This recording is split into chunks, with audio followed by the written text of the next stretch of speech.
Well, following on from today's feature, we went out and asked university students here in the capital if they think Chinese culture can compete with American culture. Here's today's Straight from the Street.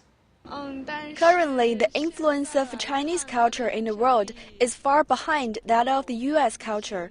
That's because China's economic development is far behind America's. Chinese culture has a history of 5,000 years. U.S. culture has existed for less than 300 years. But U.S. culture is the most influential culture in the world at the moment, whether that's Hollywood's entertainment culture, the country's economic culture, or their world view.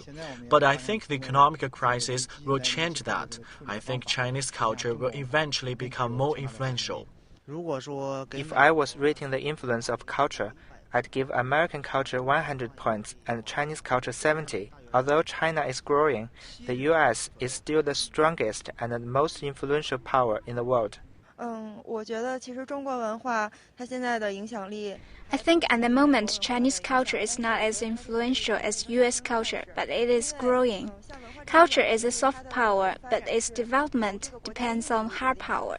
China started to modernize much later than the U.S., but as China grows, it's hard to tell whether U.S. culture will be able to keep its present status in the future.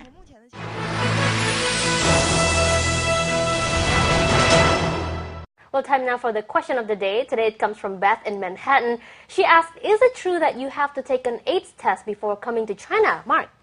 Well, there's different restrictions for different people. If you're a tourist, you don't need to take any kind of medical check, although you do get checked for temperature as you enter the country. If you need a working visa, you do have to go for a blood test, and they test for various things, of which HIV is one. If you're a student here for up to 6 months, a period of 6 months, you don't need to take the medical check. Any longer than 6 months, you do need to take the medical check, which, as we said, includes that blood test. Right. So there you go, Beth. I hope that answers your question.